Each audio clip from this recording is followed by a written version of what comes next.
ناظرین بتاتے چلیں کہ سندھ میں سیلابی صورتحال کے لیے فلڈ کنٹرول روم قائم کر دیا گیا۔ صوبائی وزیر ناصر حسین شاہ نے کنٹرول روم کا دورہ کیا، کہا کہ 10 لاکھ کیوسک سے زیادہ پانی بھی آئے تو صورتحال کنٹرول میں رہے گی، جتنے بھی حساس بند ہیں ان پر گہری نگرانی جاری ہے۔ تفصیلات جانیں گے عاجز جمالی سے، آگاہ کریں عاجز۔ جی دیکھیں، صوبہ سندھ میں اس وقت سیلابی صورتحال ہے، تو اس کو مانیٹرنگ کرنے کے لیے یہاں سندھ سیکریٹریٹ میں فلڈ کنٹرول روم قائم کیا گیا ہے۔ یہاں مختلف محکموں کے افسران تو مانیٹرنگ کر ہی رہے ہیں اور لائیو جو ہے پانی کی سچویشن کو بھی مانیٹر کیا جا رہا ہے، لیکن مختلف اوقات میں صوبائی وزراء جس طرح شرجیل نام میمن ہیں، ناصر حسین شاہ ہیں اور دیگر وزراء جو ہیں دورے بھی کرتے رہتے ہیں اور صورتحال کا جائزہ بھی لیتے ہیں۔ اس وقت ناصر حسین شاہ صاحب میرے ساتھ موجود ہیں۔ شاہ صاحب، خاص طور پہ ظاہر ہے کہ آپ سکھر سے بلانگ کرتے ہیں، تو سکھر اور اس گڈو اور سکھر اس رینج کو خطرہ ہمیشہ زیادہ رہتا ہے، گڈو سے لے کے سکھر اور پھر کوٹڑی تک۔ کیا کہیں گے اوورآل سچویشن کیا ہے؟ ابھی تک تو پانی نہیں آیا، جیسے سی ایم صاحب بتا رہے تھے کہ 11 لاکھ کی توقع کی جا رہی ہے، تو پھر صورتحال کیا بنے گی؟ دیکھیں، اس وقت تو الحمدللہ کمفرٹیبل ہیں، لیکن اگر کوئی غیر معمولی صورتحال بنتی ہے، کوئی بہت زیادہ بارشیں ہوتی ہیں یا انڈیا کی طرف سے مزید پانی آتا ہے، تو اس وقت تشویشناک صورتحال ہوگی، لیکن 10 لاکھ پلس پہ ہم لوگ کمفرٹیبل ہیں، گڈو سے بھی سکھر بیراج اور کوٹڑی بیراج تک کہ وہ ہو جائے گا۔ اور اس پہ چیف منسٹر صاحب کی خصوصی ہدایت پہ منسٹر اریگیشن اور ہم لوگ وزٹ آلریڈی کر چکے ہیں، اور پھر ہم نے ایک اور بھی وہاں پہ جو ہمارے منسٹر اریگیشن ہے انہوں نے سب سے کہا کہ جو پونڈ لیول ہے اس کو کم کیا جائے۔ تو پہلے جس طرح کئی جگہوں پہ پانی دیر سے بھی آیا ہے تو فصلوں کی وجہ سے بیراجز کے کچھ دروازے بند کر کے نہروں کو پانی دیا جا رہا تھا،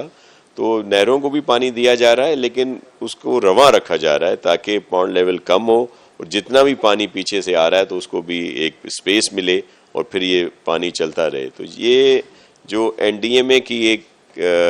بریفنگ آئی تھی جس میں انہوں نے کوئی 12 لاکھ 15 لاکھ کی بات کی تھی، وہ اصل میں انہوں نے جو بات کی وہ اس سینس میں کہ 3 طرف سے پانی آ رہا ہے دریائے سندھ کے لیے یا ہماری طرف جو ہے، تو وہ ان سب کو کیلکولیٹ کر رہے تھے۔ وہ جب ملیں گے تو ظاہر ہے 12 لاکھ یا اس سے زیادہ بنتا ہے، لیکن وہ ٹائملی ان کے ریلے جو ہیں وہ پہنچیں گے۔ کوئی 4 لاکھ کی آ رہا ہے، کہیں سے 7 لاکھ آ رہا ہے کہیں سے، تو وہ ہمارا یہ اندازہ ہے یا جو ہمارے ماہرین ہیں اریگیشن کے اور اس میں وہ کہہ رہے ہیں کہ یہ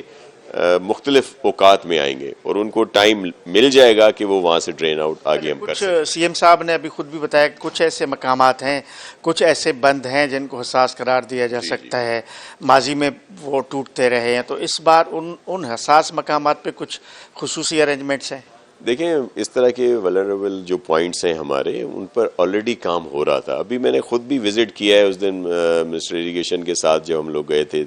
2-3-4 دن پہلے، تو جو ایسے پوائنٹس ہیں وہاں پہ کام آلریڈی ہو رہا ہے۔ کل آنریبل سی ایم صاحب بھی گئے تھے، انہوں نے خود بھی وہاں پہ وزٹ کیا، کشمور اور اس سائڈ پہ جو ہمارے اس طرح کے بند ہیں یا شینک اور قادرپور کے بند، ان سب کو، تو وہاں بھی جو اس طرح کی چیزیں تھیں وہاں پہ کام ہو رہا تھا، اور الحمدللہ کافی بہتری ہے، اور ہم اللہ سے دعا گو ہیں کہ خیر خیریت سے یہ جو پانی آ رہا ہے یہ گزر جائے تاکہ ہر طرف سکون رہے۔ شکریہ۔ سنا آپ نے سندھ کے وزیر ہیں ناصر حسین شاہ، جنہوں نے فرمایا کہ اب تک صورتحال کمفرٹ ہے چونکہ اب تک گڈو بیراج پہ پانی نہیں پہنچا ہے، لیکن جب 12 لاکھ کیوسک کی بات ہو رہی ہے تو شاید وہ بیک وقت 12 لاکھ کیوسک پانی نہ ہو۔ 3 جو پنجاب کے الگ الگ دریا ہیں ان سے جو پانی کا داخلہ ہوگا گڈو بیراج الگ الگ اوقات میں ہوگا، تو بیک وقت 12 لاکھ نہیں لیکن 9 لاکھ سے 10 لاکھ کیوسک پانی کا اخراج ہو سکتا ہے گڈو بیراج سے۔ اس کے لیے حکومت ایسے طور پر تیار ہے۔